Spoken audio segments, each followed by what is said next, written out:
Good evening and welcome into a special preview here on Tennessee at the Voice of College Football.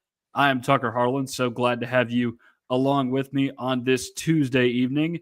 If you like what you see here on the channel, please like, share, and subscribe to Tennessee at the Voice of College Football. We are live every Monday night at 8 Eastern Time on game days.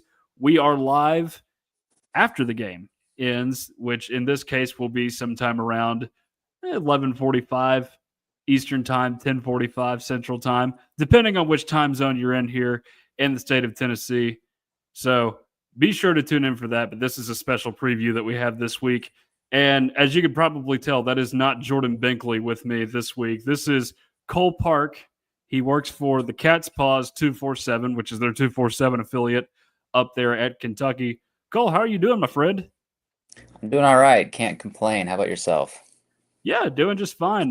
Looking forward to this matchup. I know it's been an interesting week here in Tennessee. It continues to get interesting with the baseball drama going on mid fall. It's not something we expected to see with a college baseball coach involved in a major league manager search, but here we are. Only at Tennessee can you find unprecedented happenings like that and a quarterback chasing a few extra $1 million in California. It happens. But yeah, we're doing all right here, recovering from a tough loss in Alabama over this weekend, I think is the best way to put it. A lot of people are naturally very upset by what happened over this weekend. A lot of rational and irrational takes floating around on the internet right now about the state of the athletic program, not just the football program.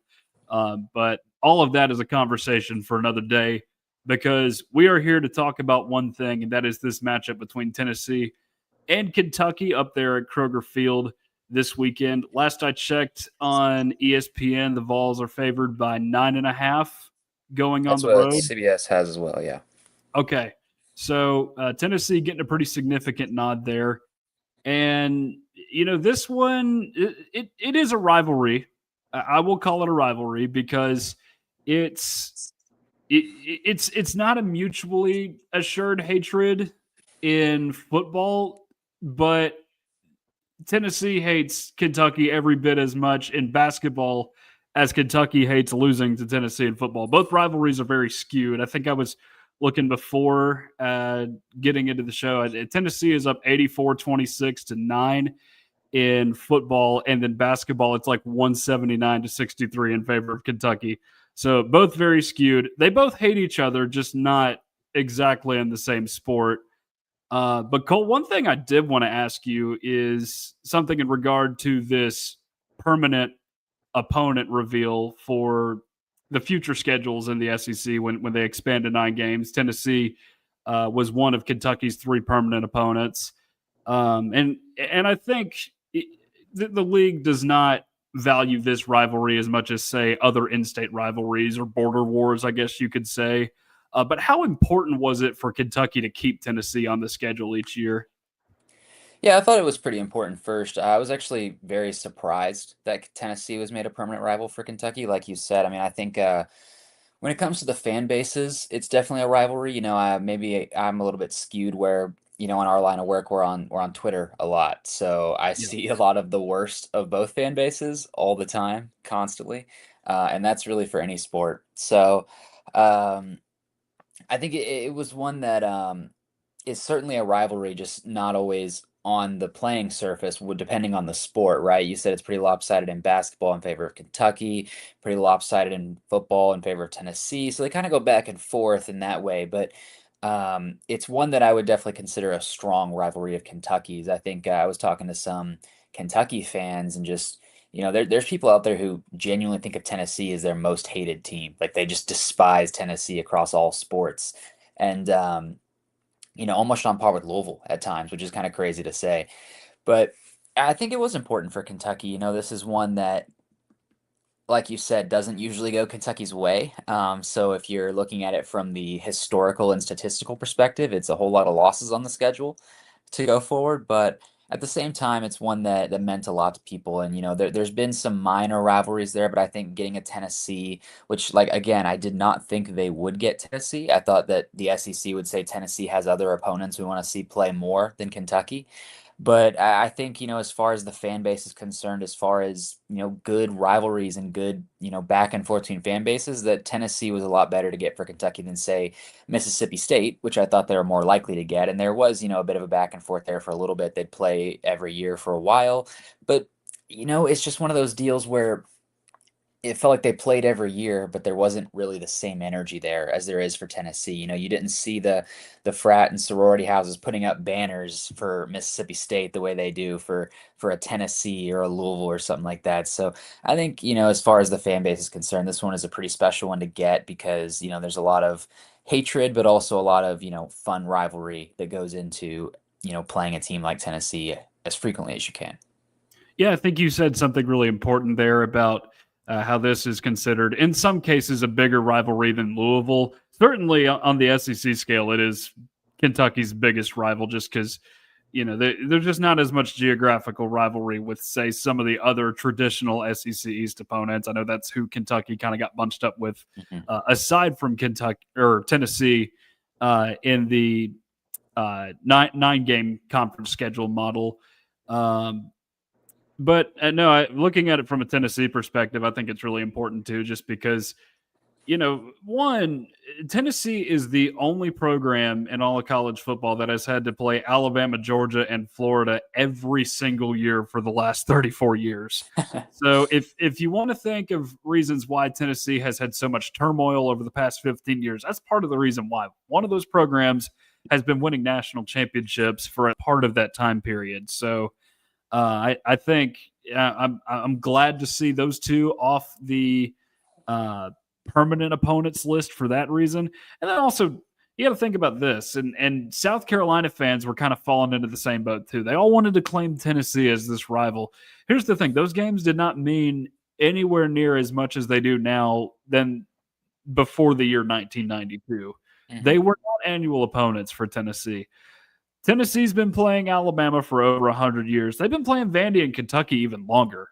Yeah. And I think you have to think about those teams as well, too. Like Tennessee, while I would say in football, they definitely hate Alabama more than Vandy and Kentucky, you have to think Vandy and Kentucky don't really have a more natural rival than Tennessee. Mm-hmm. Yeah, I would agree 100%. And Kentucky actually did end up, because of like what you just said, there's not a more natural rival in Tennessee. Kentucky did actually end up getting with the same team that same situation where they're rival South Carolina now. But you look at the South Carolina Kentucky matchup history, that's only a rivalry like within the last 10 years even. Like that sure now it's got some good juice there, but historically speaking, that is not a conference rivalry, Kentucky and South Carolina. But now, they're a permanent opponent. It's been kind of chippy lately. So I think the conference, 16 teams, you just kind of had to do the best you could to put that together. And like you said, also Tennessee, I think Kentucky's also not too sad to not see Georgia on the schedule every year.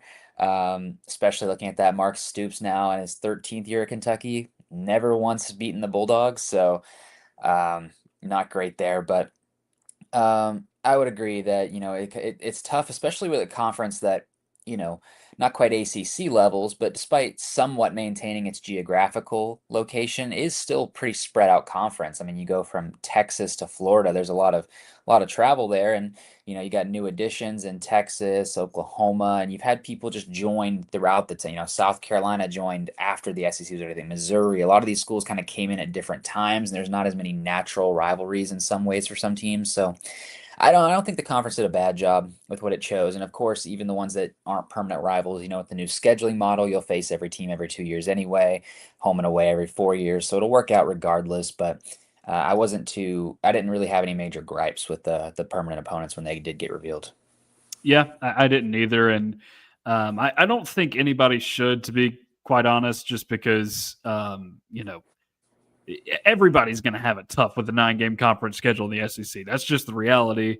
And then you can't complain about Vanderbilt being bad anymore either. That's the other fun part about this is like, have you seen them play lately? So you can't really make excuses for Tennessee having an easy way through the league. And you're right, there's going to be some oddballs. You mentioned Kentucky and South Carolina. I think Ole Miss, Oklahoma is probably the oddest of the oddballs, but that just happens. The math doesn't quite work out in order to have all of these rivals, permanent opponents that all make sense. But one thing that you mentioned that I do want to discuss now, it's kind of a good segue, is Mark Stoops at Kentucky. Had a feeling that's what it was. Yes. So, like you said, he's been there for 13 years. And this is a year where there are already a lot of Power Four openings. There will probably be more Power Four openings at the end of the season. And maybe even in the SEC. yeah, maybe even in the SEC. I can think of one particular school to the south of us that will be looking at one in the next few months, maybe even few weeks.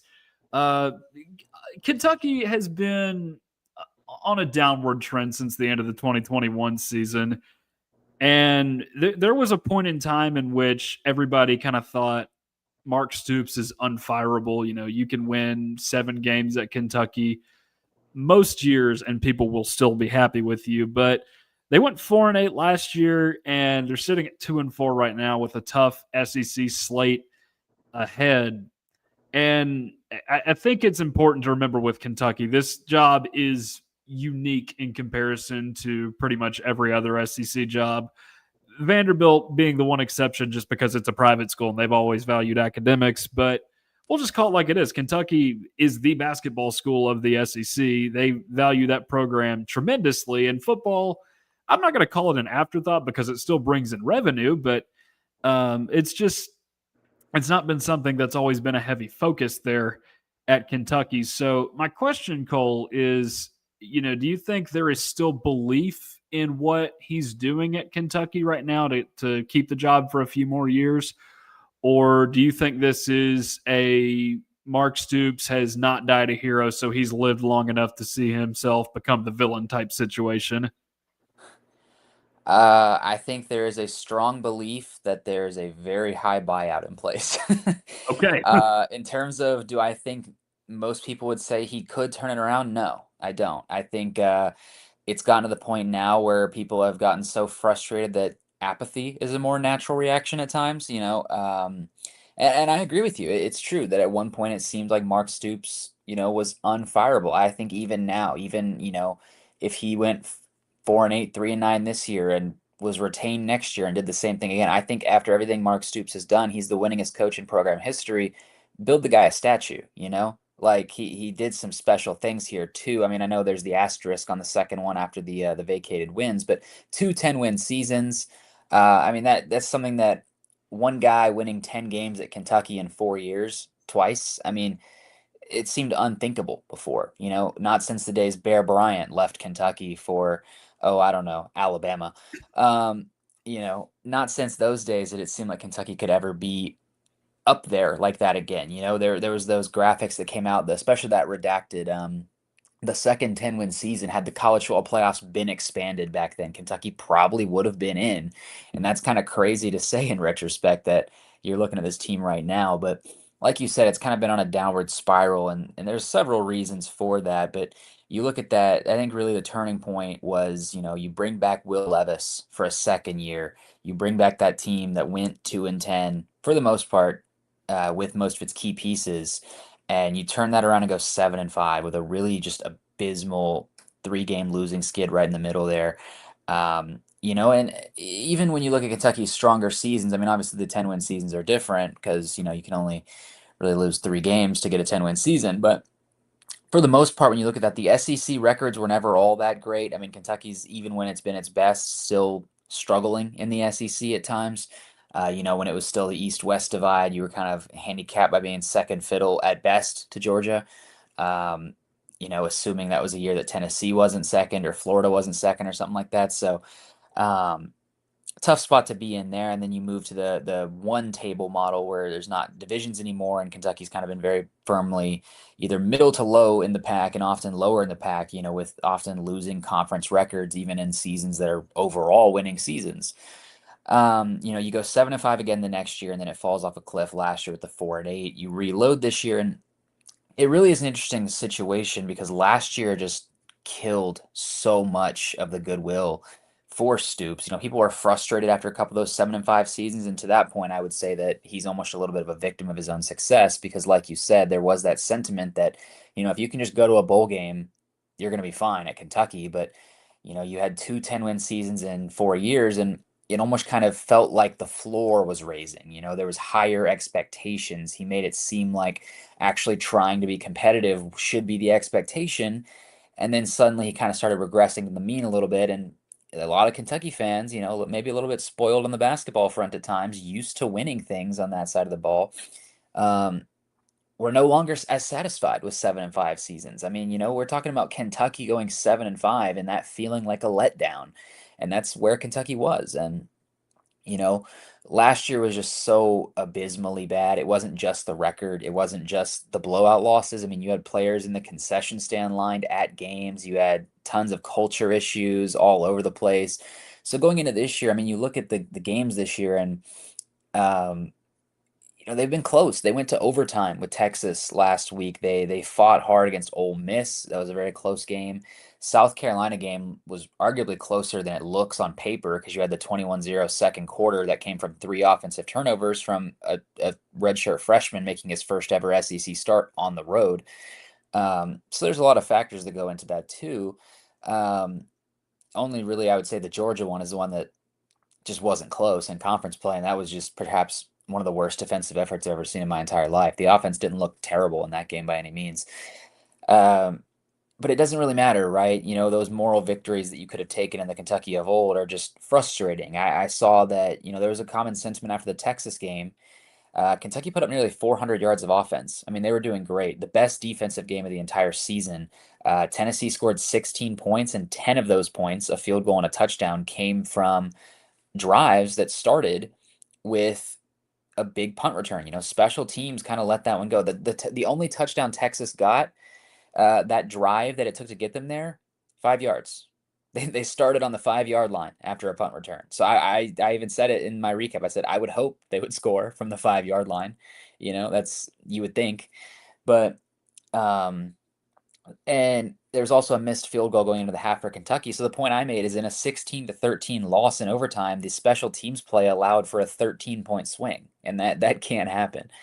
Um, but regardless of that, there was some offensive issues still with the 400 yards, but just terrible play calling in the red zone. I think late there that there was the game was a little bit like a sandwich in the way that the first drive for Kentucky and the final drive for Kentucky both ended the exact same way. A turnover on downs, fourth and short, trying to run it up the middle on Texas. Not quite sure what the game plan was there, though. I can almost forgive the first time. You tried running it up the gut with against Texas the first time, but it hadn't worked all night long. I don't know why you go to that on 4th and 1 from the goal line in overtime. I also don't know why you don't just trust your defense to hold Texas to a field goal, which, mind you, it did, um, and just kick the field goal and go into double overtime if you have to. But at the end of the day, I saw a tweet that summarized something pretty well for me. It said that it felt like the Kentucky players played good enough to win the game, but the coaches didn't coach good enough to win the game. It said Kentucky's players played well, but they're just not good enough to overcome bad coaching. And that's really how it kind of felt after that game. So, you know, when you look at Kentucky this year, like you said, 2-4, and for all intents and purposes, until they show us something different, probably trending towards 4-8, 3-9, something like that. But they've never, apart from the Georgia game, maybe they haven't really been just straight up outclassed in any game they've played. They've been there.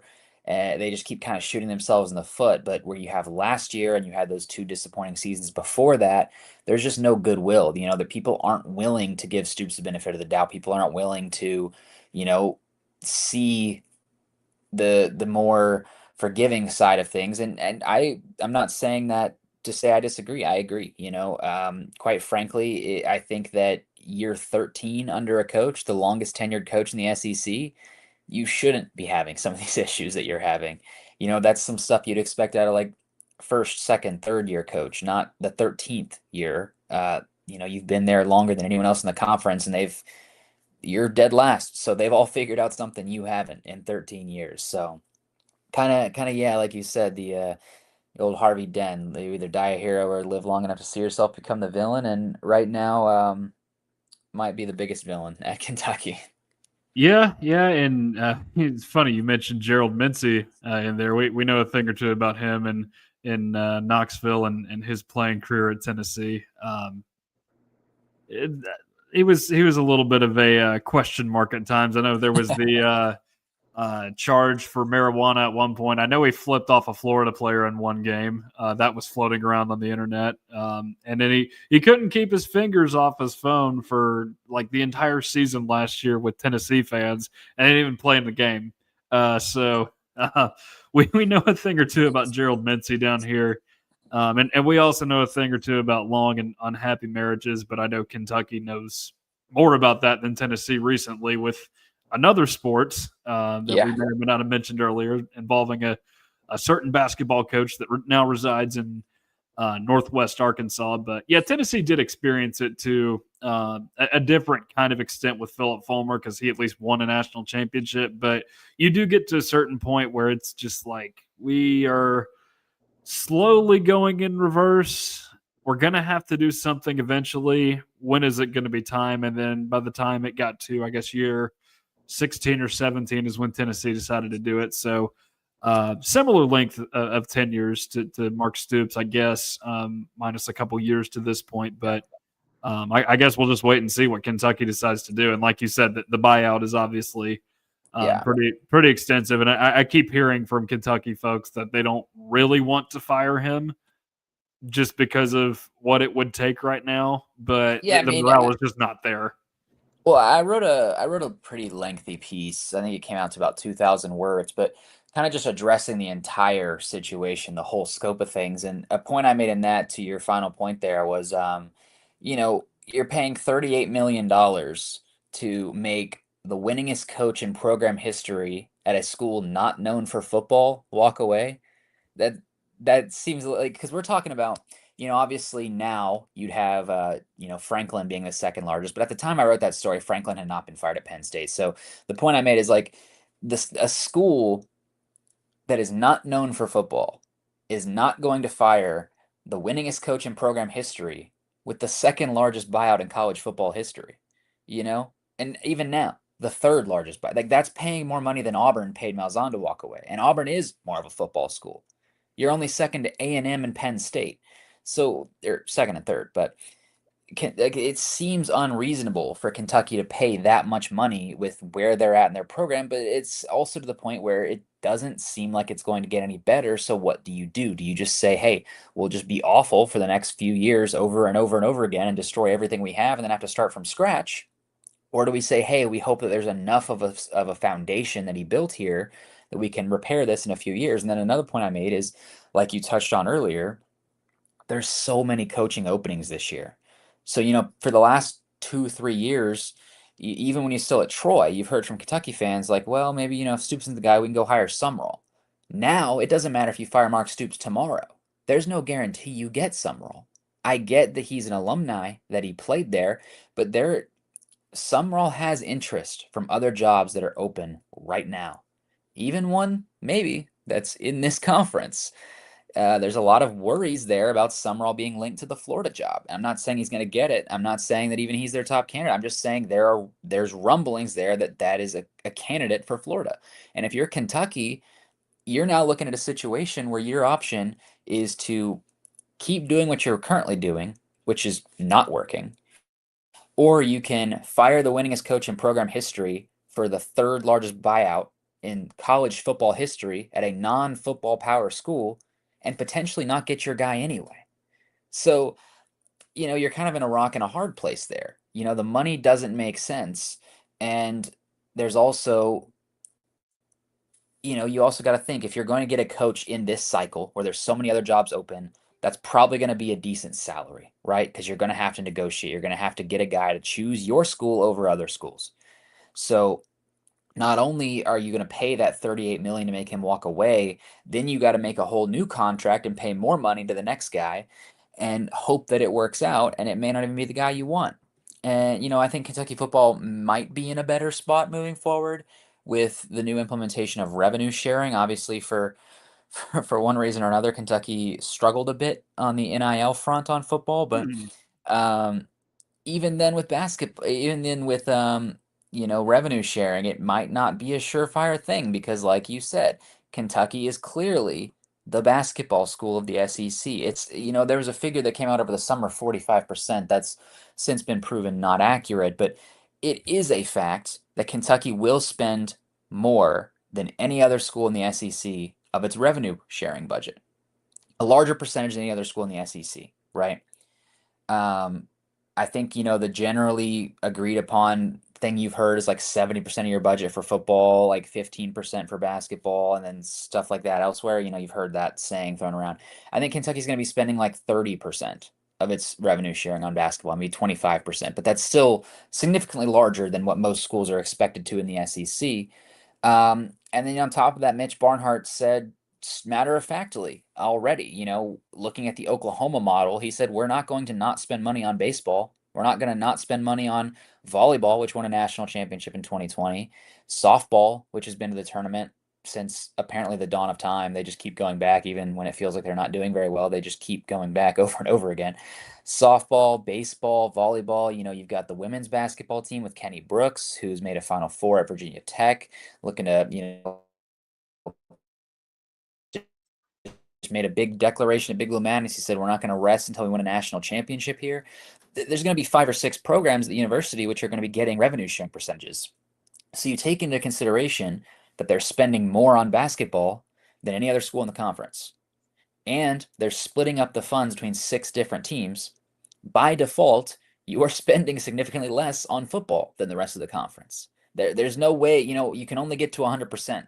So I get that there's still the additional possibility of NIL. You can still do some of that stuff to get over the 20.5 million, but in terms of that 20.5 million that's supposed to level the playing field a bit, put a hard cap on things, by default, you're going to be spending less in football than any other school in the SEC, anyone else. So by default, it's going to be harder to win at Kentucky than it is anywhere else. And you're already last. So where do you see that going from here? And that's really questions Kentucky's kind of left asking. It's kind of, to be quite frank, a pretty bleak picture for the football program right now. And, I'm sure there's Tennessee fans out there that might be kind of just laughing and happy to hear that. But as far as analyzing this, it's a tough spot to be in if you're Kentucky, and it's a tough spot to see where it goes from here, truly. Yeah, yeah, it's not something that many of the SEC schools envy because that's just where their priorities are. It's a little bit different in some of these other places, but do want to talk a little bit about this matchup. You did already kind of walk me through some of the happenings in SEC play for Kentucky. Some close losses mixed in there, and like you said, that South Carolina game, a little bit of a misconception there just because of what they can do on the defensive end. I've discovered South Carolina is oddly dependent on non-offensive touchdowns to get things Yes. going, and that's part of the Yes. reason why they want to get rid of Mike Shula down there is because they aren't that functional on offense. But just tell me, what has the Cutter Boley experience been like to this point? Well, obviously you came in late against Ole Miss, so you can't really count that towards it. I mean, Zach Calzada goes down with a shoulder injury against Ole Miss, and then Cutter Bully comes in there theoretically ready to go, but really and truly, you never really expect to see that coming. So, he misses some reads, doesn't look great. He comes and plays against Eastern Michigan, a lot easier of an opponent. He looks pretty solid, still some things there. And then the South Carolina game happens. And just to kind of explain that 21-0 second quarter a little bit, Cutter Boy got sacked 6 times in that game. And not all 6 of those were the offensive line's fault either. It was make his first ever SEC start, held onto the football way too long sometimes. Did not lean on his line in the way he needed to, did not get rid of that ball quick enough. The first touchdown, I believe, that really hurt him in that 21-0 skid was a fumble scoop and score from Cutter Boley getting sacked. Then he threw a pick six, had an interception in there as well that South Carolina turned into a touchdown. So 2 interceptions and a scoop and score on a fumble to make that 21-0 skid. But we heard all week after that, they're working on things. They're going to be doing things. They got to play better on Cutter, and they go down to Georgia, and you look at the final score. You don't watch the game. You're like, okay, well, it didn't work, but it did actually. Going against Georgia, that was probably one of the better games the Kentucky offense had put together, and then you move that, you have the bye week again, you transition to Texas, and like I said, obviously the play calling was poor, the red zone play was poor. Cutter Boley wasn't perfect, but that was a phenomenal game from Cutter Boley against the Texas Longhorns. I mean, it really was. Nearly 400 yards of offense, and I think I have it pulled up here.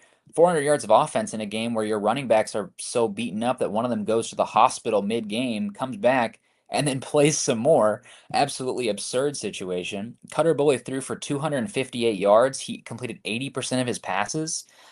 He had the only touchdown Kentucky scored was a scramble by Boley. He had 12 different receiving targets, which go back to week 1 or 2 and tell a Kentucky fan they're going to have 12 different receivers catch a ball. They're going to be like, I don't believe it. Did they fire the offensive coordinator? But no, they actually just reworked the offense to make it more effective. Um, so you had 12 different receivers, you had nearly 400 yards, 80% of completions, and the one interception, sure, but that's one that it was kind of similar to the interception Boley had against Georgia, where it's almost a little bit more forgivable because it was just a bad play, a bad spot, and he tries to throw it out of bounds and just doesn't quite get enough on it to get it out of bounds. It wasn't, a bad read. It wasn't a missed opportunity. It was trying to throw it out of bounds and just not being in the position to do so. I think against Texas, he was kind of getting hurried. He was scrambling away and threw it off the wrong foot and just tried to get it out of bounds and just didn't quite get there. Um, so overall, I thought it was a really strong showing from Boley, who was obviously very, very frustrated after that game. I mean, that's one that Kentucky felt like they should have won. Um, but where it started versus where it's at now, I think Cutter Boley has shown why there was so much potential and why there were such high expectations for him. Early on he came in and you saw him play and you're like, okay, this guy wasn't ready. But it makes sense why Zach Calzada was starting. He wasn't ready. He's really green, but he's kind of turned that around in a lot of ways. And now, while there's still some imperfections there, he's not the best of all time, and he's still learning every single game. He looks solid. He looks like he can actually be an SEC quarterback, and he looks like at times he's one of the better things this team has going for it, especially now that Seth McGowan is so beaten up week after week after week. He was whether or not they'll say he's limited, he was beaten up against South Carolina. He was beaten up against Georgia, and obviously he was beaten up against Texas, going to the hospital and coming back. He's going to be beaten up going into Tennessee too. They said Monday, Stoops said that they expect him back, but this is a guy who's just not going to be 100%. And quite frankly, depending on how it goes, might not be 100% for the rest of the season. You're just getting so much usage, and it's such a tough, unforgiving conference. Um, but Boley's been doing really, really well lately. It started off rough, but it's going well now. And I think that there's a lot of promise there for Cutter Boley. And the offense as a whole is, I said it on my radio show, I believe, yesterday, but um, it's kind of funny. The offense Kentucky has now versus the offense it started with, it looks like two separate teams on the offensive side of the ball. And it's really been for the better in that way. Okay, so Kentucky is improving offensively, and I'm kind of glad if I were a Kentucky fan, I would be glad if maybe my quarterback, my starting quarterback going into the season went down. That way you could get a younger guy like Cutter Boley in, because he did play some last year Yeah, for Kentucky, but 4 games. just given the trend at Kentucky with this whole transfer mercenary thing going on, it's not gone well after Will Levis. I mean, Devin No, Leary had the one good game against Tennessee, and it was what, they had like 100 yards passing in most games for him, maybe a little less than 200. And then Vandegrift last year was just not it. That was a guy that had just been too rusty for too long, I felt like. And I was obviously that he had the 5-star going in to college, but that didn't work out for him at Kentucky. It didn't really live up to the hype. But I mean, the guy's been sitting on the bench for his entire college career to that point. You kind of expect him to be a little bit stale. But looking at Kentucky's passing game, and I know there's a stat floating around, it, about how Kentucky's wide receivers only have one combined receiving touchdown on the season. Keep in mind, Um, I wanna add to that stat. It was in garbage time, by the way. yeah. Oh yeah, I It was know. a I garbage time know. touchdown. It was Kendrick Law, and by Mhm. the way, Tennessee knows a thing or two about Kendrick Law. There's a certain defensive back, Boo Carter, who may or may not have punched him in the face on the third Saturday of Mm, October last year. okay. Tennessee fans have mixed feelings about Boo Carter anyway, so I don't know if they still have animosity toward it or toward each other. We'll see if that happens this Saturday, I guess. But what kind of elements does he bring to this offense? I know Kentucky likes to use him in that jet motion, but I think his athleticism is a nice touch for this Kentucky team. Oh yeah, it's unbelievable. He's so quick, man. He's so quick. It's like a blink and you blink your eyes and he's 20 yards down the field. It's insane to see, and he's a very great athlete. I think early on Kentucky was kind of struggling to really differentiate a wide receiver one. Really struggling to get a guy there. But while there was 12 different targets for Cutter Boley this last game, I think it was still safe to say that Kendrick Law is, usually the guy. Obviously, his numbers were a little bit hurt against Texas because they just insisted upon doing that jet sweep and they lost yards on it a few times because the jet sweep's a fun play. I'll run it on college football every now and again, but once you know it's coming, it's really easy to stop, even for a guy as quick as Kendrick. But the in overtime there, the play that the drive that ended on a turnover on downs from the 4th and 1 on the goal line. It's funny that drive started on that first down came on the 4-yard line. Obviously, we know it starts on the 25-yard line to start. The first play of overtime, Kendrick Law takes it 22 yards from the backfield and gets it there with his quickness, nearly gets in the end zone on the first play of overtime. And then Kentucky gets 4 tries from inside the 5-yard line to get in the end zone and just doesn't do it. But overall, I think Kendrick, we've heard week after week after week from the offensive players, the coaches, that there's this common saying you can almost put it on a t-shirt. We're looking at ways to get him the ball more because that's just the kind of player he is. When you put the ball in his hands and you play well around him, and you call good plays for him, I guess there's some caveats there. You can't just call bad plays and expect to make something good out of it. But when you put the ball in his hands, good things often happen. And it was in garbage time, the only receiving touchdown from a wide receiver this season. Obviously, the tight ends have been a special group in getting some of those touchdowns. I think there's 3 receiving touchdowns of tight ends, 2 to Caddis and 1 to Willie Rodriguez. But you put the ball in Kendrick Law's hands and special things happen. And that touchdown he got against Georgia was a pretty nice touchdown. Even if it was in garbage time, it was a nice touchdown, and it was good to see a wide receiver finally get in the end zone. You came into this season, you've got 11 wide receivers on the 2 deep depth chart. 9 wide receivers, my apologies. 9 wide receivers on the 2 deep depth chart. And just had like the first few weeks of the season, we just weren't seeing it. You're like, okay, well, there's so many of these guys. Where are they? And I feel like one of the only ones you were seeing was Kendrick Law, and now some of those guys are mixing in a bit more. You're getting a bit more of a varied offensive attack, but Kendrick Law has remained very steadfast and being a very strong player for the Wildcats this season. Yeah, and you're going to need all the help at receiver you can get after losing some guys out of the portal, and Barryon Brown and Dane Key, who Yeah. I haven't checked in much on those guys this year. I know Dane Key's with Nebraska now with Dylan Raiola and that system there. They with the Mahomes wannabe, I guess Hmm. you could say. And Mahomes then want to be in one of the worst offensive lines in the country, oh apparently. yeah, they're not good, or not as good as they make themselves out to be. And then LSU, man, they're struggling big time on offense right now. Tough start to the year for them offensively. And Nussmeier, apparently his injury has played a part in slowing down that production. But Barryon Brown also Nashville kid too. Went to Pearl Cone if I'm not mistaken. So we know a thing or two about him around here just because of his ties to Tennessee. I guess my next question for you is, what has Seth McGowan brought to this offense this year? Because obviously you mentioned he got hurt in that game last, or he's been banged up for a while, but he got hurt again in the game against Texas, Hmm. and then he went to the hospital, came back. What does a guy like that do to an offense? I mean, Seth McGowan's been phenomenal. I think you can't understate, especially early on this season when the offense was just struggling. There were genuinely times where you would leave a game saying, Seth McGowan tried. He gave it his all. There were times he was the only thing that looked even remotely positive for this team. He has 7 touchdowns in the season, all on the ground. At one point, obviously he's slowed down a bit in his production against the SEC and as he's been beaten up. But at one point this season, he was trending to break records, and not like for all time, for all-purpose touchdowns and for rushing touchdowns, which obviously the all-purpose one just got broken a few years ago by Ray Davis. I think the rushing touchdowns is still belonging to, I want to say Benny Snell still has that one.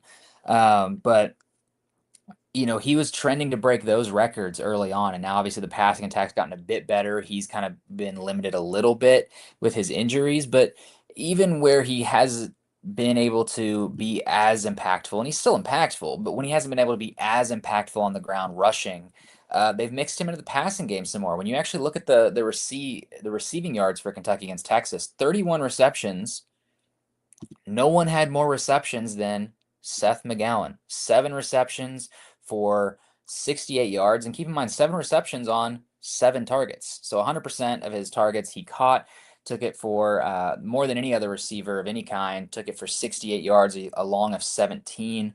So really strong play from him. And like you said, I mean, goes to the hospital mid-game. And granted, if you've been on Kentucky's campus, the hospital's right by the football field. It's right there. But goes to the hospital mid-game, comes back, and we literally, you can see from TheCatsPause, he runs out of the tunnel, puts his helmet on, talks to a few coaches, and the next offensive drive, he's out there in the backfield. It was insane to see. Stoops said it, the way he was able to do that, it says a lot about him, and it says a lot about the kind of player he is. I don't want to necessarily celebrate guys playing hurt, but that's the kind of player you want to have on your football team, the kind of player who cares so much about this team that he's going to come back. Because, it would have been really easy, maybe even smart, to go to the hospital and come back and be like, all right, I can't do it. Maybe I'll be back for next week, but if I'm going to the hospital, me personally, if I'm going to the hospital in the middle of the game, I don't plan to be on the field again. That's for, maybe I'm just not built like Seth McGowan, but I'm going to the hospital mid-game. I might not even be back at the stadium by the end of the game. I'm going to the hospital. You know what I mean? But no, he goes to the hospital and he's back and playing late in the game. Obviously, still a little bit limited. They chose not to really go with him there in overtime. And some of that is Dante Dowdell has more of a reputation as a power back, even if we haven't seen it as much this year. But he's been so good for Kentucky this season, and truly, you know, a special kind of player. I think something that is undervalued some because of how good he's been on the football field is how good he is mentally too. After the Ole Miss game, he had a really strong showing there, and someone asked him like, "Can you at least take solace in knowing you played pretty well on a grand stage?" And he said, "No." He said, "I don't feel anything about my game." He said, "I don't think the state of Kentucky is celebrating right now because one player had an okay game. We lost. That's what matters." And the very next week against Eastern Michigan, they got the win. They asked him about his game again, and he says, "I'll tell you the same thing I said last week. I didn't care about my game then. I don't care about it now. I want to win football games. I don't care what my stats look like." This is a guy who started off really high in his career, went to Oklahoma as a freshman, and then got into some legal troubles there, had to go play community college football, works his way back up to New Mexico State, and then finally gets an opportunity at Kentucky again through the connection with running back coach Jay Boulware. It's a truly special story if you have time to go check it out. But Seth McGowan is truly a one of a kind kind of athlete, and the kind of guy that I think any team would really appreciate having in their locker room. Another part of that New Mexico State to the SEC pipeline. It's not just Vanderbilt. Tennessee has one too. Star Thomas, though indirect, was at New Mexico State, then went to Duke, then came to Tennessee. Another running back to watch in this game on the other side of the field. But one thing I did want to ask you about, just in relation to this offense, because we've seen both Texas and South Carolina wreak havoc with the pass rush. And both of those teams have very established pass rushes. Tennessee, while it is a little bit iffy at times on defense, it has been able to get after the quarterback, with the exception of last game. Got some TFLs, but was ultimately able to stop Alabama in the run game. But Alabama also doesn't run the football much, so it was not as much of a problem for Alabama.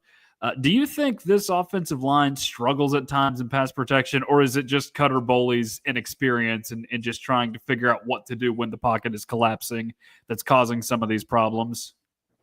Yeah, I think it's a mixed bag. Obviously, Cutter Bully was holding on to the football way too long at South Carolina, but it is also a fact that South Carolina, which does have a very good pass rush, was just abusing Kentucky's tackles. It was quite glaring how poor Kentucky's tackles played in that game. They rebounded a bit against Georgia, only allowing 2 sacks, one late in the game. I think it was a similar situation against Texas, but overall, the O line's been pretty solid, especially when you look at how bad it was last year. It's been very solid with a lot of veterans there. Obviously, an SEC transfer and Josh Brown, and then a few other big name transfers in there as well. And Shiosh Pete, Alex Wolschlager. You got the returning Jagger Burton, who's a 4-year starter for you now out of Lexington. Uh, so truly some special players on that offensive line. They've been pretty solid. Some of it has been Boley holding on to it too long. Some of it has been the offensive line struggling at times. That's just going to happen here in the SEC. Um, Really, I think the biggest shift I've seen since that South Carolina game when the pass rush really did abuse Kentucky is Kentucky's moved not that they do it every time, but they've adapted a lot quicker to a faster pass game. Getting the ball out of there a lot quicker, and Boley obviously too is growing in understanding his pocket presence, knowing what he needs to do. He had he evaded a sack against Texas on one play. I don't know how he did it. It was some Houdini magic where it looked like he was completely dead to rights, and I think I even looked down at my laptop because I was like, well, that's a sack. And I look down and I hear the crowd go out. I look up and he like shifted out of it somehow. And I'm like, what? And I look at the screen and he's like hunched over and like spins out of us. I don't know how he did that. I don't even know how to explain it to you. But um, I think that Kentucky has gotten better about how it's handled really strong pass rushes ever since the South Carolina game was really a bit of a wake up call. 6 sacks and one of those sacks leading to the fumble that went to a scoop and score touchdown. So I would say we'll see. We'll see how it handles this team, but all in all, that Kentucky's adapted its offensive plan to prepare for the SEC pass rushes, which are often far stronger, and they've moved being able to get the ball out of the pocket a whole lot quicker. And Boley has gotten better about evading. So some of it's on the O line, some of it's on Boley, both of which are working on improving and getting in a better direction. Yeah, so I figure we should probably shift to the defense now as we're coming up on an hour. But looking at this defense and Mark Stoops, one thing that is always a common thread with his teams at Kentucky is that they're going to rely on that defense along with the run game.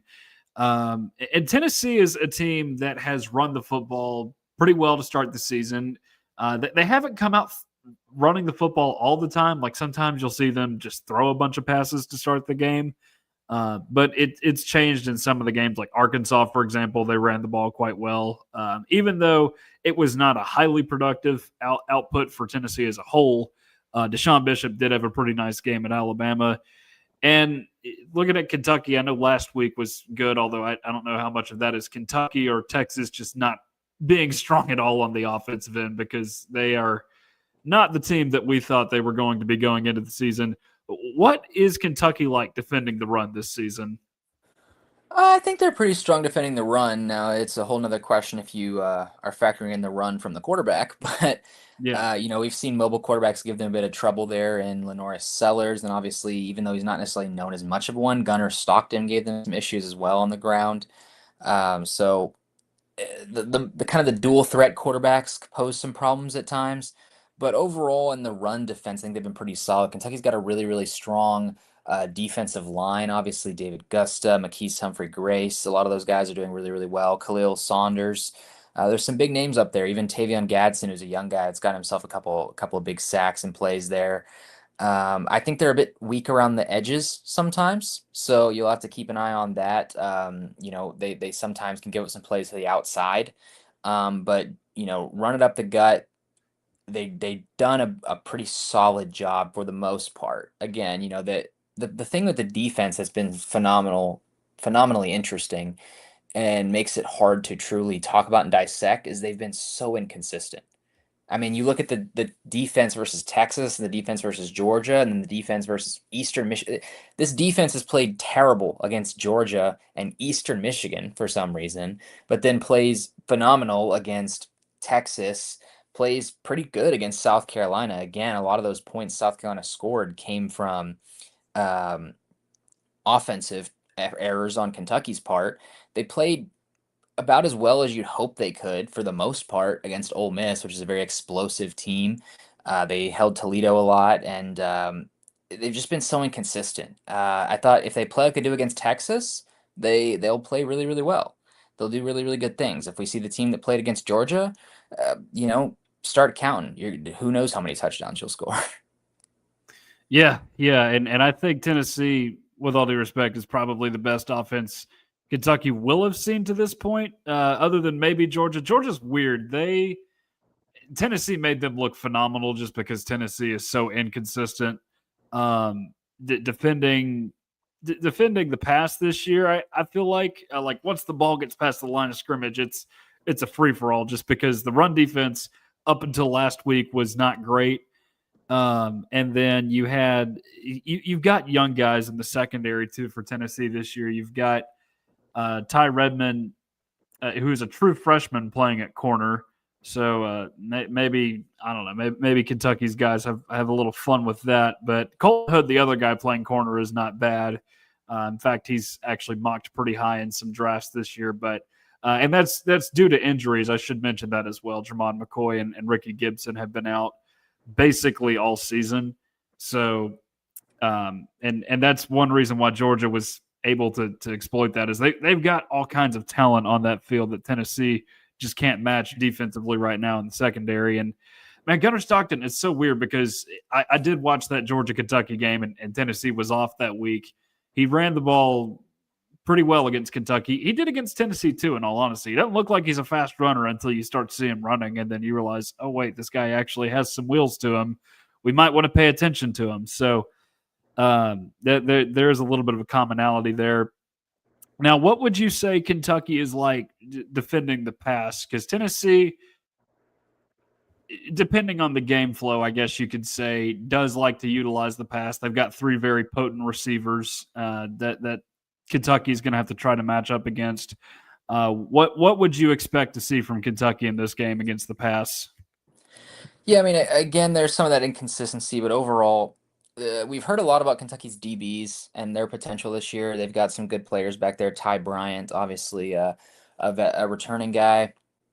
You are still without DJ Waller, who we thought we were going to get back for Texas. You know, he's been out since week 1 with a hamstring thing. He's ready to go for Texas and then re-injures the hamstring in warmups. I mean, just a disaster class in that regard. But Ryan Nichols stepped up pretty big in that role and played well. JQ Hardaway has been, for the most part, pretty serviceable in that role. The real thing that stresses me out about this Kentucky defense and its passing game is by nature of graduating players, uh, this might be not because there's not good players in that unit, but this might be one of the weaker linebacker groups Kentucky's had in a long time. You know, you don't have a guy like J.J. Weaver who can be that strong veteran presence. And I think both David Rayner and Alex Afari are both very good players, but I think this might be perhaps the weakest Kentucky's been at linebacker in quite a while. Again, you know, you have some of those issues with the edge play, you know, the teams getting around the edge and getting around the outside. Tackling has been an issue. It was less of an issue against Texas. So again, maybe it's been improved. Maybe that's something they worked really hard on in the bye week. But for the entire season as a whole, there's been some poor tackling that we've seen. Um, it, I am optimistic that they can do well against the pass and the run, but it really is kind of a guessing game with this Kentucky defense at times. And it makes me kind of feel like a bad reporter in some ways because I don't have a better answer for you. But when I say that they've looked like two different teams in multiple different games this year, I'm not understating that fact. I mean, this defense looked like it was the worst in the SEC against Georgia. And I get it's Georgia, but like just straight up bad play, bad positioning on the football, bad tackling, bad play. And then they come out and Texas is obviously a weaker offense, but they look really good. The tackling is better. They're getting better angles. They're making the plays they need to make. They're in better positions to succeed. So it really just depends on which version of this Kentucky defense you get. But overall, I would say the DB groups are usually pretty solid, whereas the linebacker groups have their moments, but are perhaps a bit weaker than they've been in years prior. For some of those guys, maybe Tennessee fans are more used to seeing in your, you know, a guy especially like a JJ Weaver. Yeah, I wish I could say Tennessee it was at least looking like one of the best defenses in the league, at least in half of the SEC games. Tennessee, I believe, is still the leader, or I guess in this case, last place in terms of giving up the most points in the league, and that's just through 4 SEC games. The least amount of points they've given up in an SEC game this year is 31. Bama obviously being a little bit different with the defense just because they only gave up 4 touchdowns in that game because you had the pick six that was just a nail in the coffin right before halftime, and then you had the safety in that game. But you get what I mean. It's not Yeah. good. And it's not as if there is a shortage of big plays on the defensive end. Like they can turn you over, they can hit your quarterback. But when you get past the line of scrimmage, you might be guaranteed like 15 yards with the way this defense is playing. There's so many unknowns about it right now. Some of it's scheming. Some of it again is player personnel just being injured, and it's not just been a problem at DB too. Defensive line, the interior of the defensive line in particular. In addition to being hurt, is just not very deep in general right now, not very experienced. So if I, it does make me wonder if Kentucky could potentially exploit those areas. But I say this because, well, I'll just be honest. Tennessee's not scored less than 28 points under Josh Heupel on a Mark Stoops defense. So a part of me thinks that this is going to be history repeating itself a little bit in this game, just in that regard. It's just a matter of, can Tennessee finally put together something on the defensive end in this game to win it at Kentucky. One more thing I wanted to ask you before we go here. If Kentucky's going to win this game, what needs to happen? What are the keys to this game for Kentucky? Yeah, one, you need the same defense we saw against Texas. I mean, you have to play strong defensively because at the end of the day, when we looked at the Georgia game, it didn't matter what you did offensively. The defense was allowing touchdowns like Oprah Winfrey, so there wasn't a whole lot you could do about it. So play strong defensively, and then two, for the love of God, play better in the red zone. I mean, really and truly, I don't know. Some of it's play calling, some of it's execution. The offense has taken so many strides in the last few weeks to look so much better. The passing game is night and day. Cutter Boley is growing into his own as a quarterback, and you've got even limited Seth McGowan still being a super strong running back. You cannot call run it up the middle 3 out of 4 times on the goal line. At some point you're going to have to make better play calls in the red zone, and it doesn't matter if you put up 400 yards of offense if you can't score when it matters. So play strong defense and get in the end zone. It sounds so simple. If every team knew that all you got to do is score and stop the other team from scoring, we wouldn't have any losers ever, would we? But it sounds so simple in that way, but you have to play better in the red zone. You have to make better decisions in the red zone to maximize your points, especially against a Tennessee, which, like you said, tends to score pretty well on Kentucky. So points are going to be of the essence. If you're the defense, you got to try to make history, try to keep them below 28 for the first time under Mark Stoops and Heupel. And if you're the offense, just go into it knowing that they're probably going to score points and do the most you can to match them. Really and truly, that's what it comes down to: is can the offense keep up, and can the defense slow them down enough to allow the offense to keep up? Yeah, so it sounds like Kentucky is getting in its own way a little bit, and Tennessee to a All year lesser long. All year long. Tennessee has done that to a lesser extent this year. Only difference is, Tennessee's got some SEC wins to this point, but getting in your own way has cost you and could have cost you in those games. There's situational football that is just a nightmare for Tennessee right now. It's like Josh Heupel is his own worst enemy, and that's why the crazies on the internet are calling him for his job, which does not need to be said. No, not this cycle anyway. No, no, And keep not keep this in mind, cycle. Kentucky fans are calling for their coach's job for a team that hasn't won an SEC game period in over a year and hasn't won an SEC game at home in 2 seasons. So Yeah, not a great situation there, but yeah, and I guess this would be a time to bring this up. If Tennessee wins this game, correct me if I'm wrong, that would mean Tennessee has had more wins in Kroger Field dating back to November 2021 than Kentucky, right? In SEC play, in yes, I SEC believe. play. Yes, Yeah. that would be correct. Because there's a couple other teams that are in that category too, like South Carolina, Vanderbilt, and Georgia that have all won 2 games up there, which is as much as Kentucky has won lately. Yeah. So there is, I don't know how much players and coaches think about that kind of stuff, but I would definitely say there is a little bit of pride on the line for Kentucky for that very reason. Yeah, I would agree. If you could somehow get the SEC to invite Eastern Michigan and then schedule them for all 12 games, it might be a little bit different.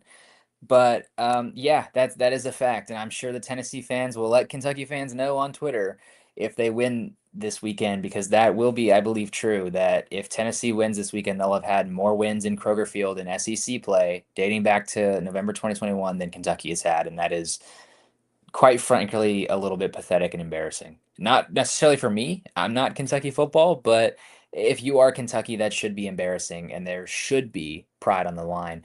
And I think that I'm hopeful anyway that this year's team feels that, because that was probably one of the bigger issues I felt with last year's teams, that it didn't feel like pride was that big of a deal.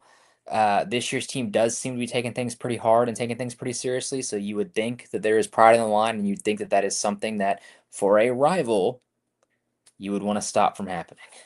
Yeah, yeah, I get that. And on the Tennessee side too, and I said this on our show last night, but no coach that has lost to Kentucky at Tennessee in the last 15 years has kept his job for more than a year after said loss to Kentucky.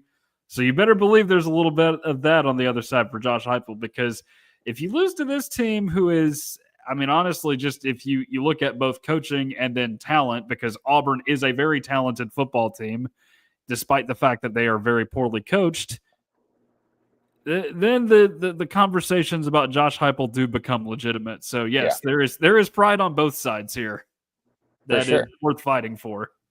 Certainly. I would agree with that. Yeah.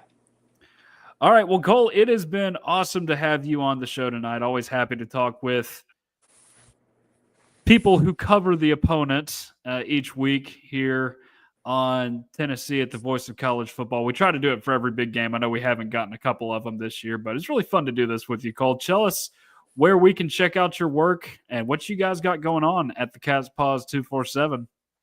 Yeah, first of all, certainly thank you for having me on here. Happy to do it. You can find all my stories on the Cat's Paws. It's our website. It's our 247 affiliate site. I also post all of my content on my Twitter/X account, Cole Parke, Parke. You can see it on my little name tag there, underscore WSC. I think my handle is actually in my name tag there, so that's nice. I forgot I did that. You can find me on Twitter there. I post all my stories there, as well as on the Cat's Paws site. We got some cool stuff going there already with basketball coming up. Just released our basketball yearbook, I believe. I actually have a copy of one of those right here. It's pretty hefty. Release one of those every year, and we do a football one as well. Don't have that one with me for obvious reasons, but yeah, so we do a lot of great stuff. We also release bi-weekly print editions and daily stories, as well as a message board, stuff going on there, and I'm on there every day. So anytime you want to interact with me, talk Kentucky, just comment on my stories, comment on our message board. You know where to find me, and always happy to discuss some Kentucky sports. Basketball season is quickly approaching. I know It is. the fans up there in Lexington know a thing or two about that. It Hey, usually gets to be about this time of year where they start getting anxious. more so Tennessee, this, arguably more so this year. yeah, National championship ambitions, and this Friday an exhibition against #1 Purdue. actually, while you're on here, do want to shout out my younger cousin Jack Dewberry. He is a manager for the Kentucky basketball program. There you go. Yeah, you can see him. He's a blonde kid. I could show you a picture of him. You'd probably recognize him if you see him around out there at the games this season. But yeah, y'all are looking forward to that. Tennessee's got an exhibition against Duke this weekend as well. That game's actually on ESPN too, so I'm really looking forward to seeing that. It's quickly approaching, but here in Tennessee, it is still very much football season, though. At least until that third loss happens, if it happens, and you get knocked out of the college football playoff. But that's all we got for tonight. Again, big thanks to Cole for jumping on the show tonight. For Cole Parke, I am Tucker Harlan. I will talk to you guys late on Saturday night after the game.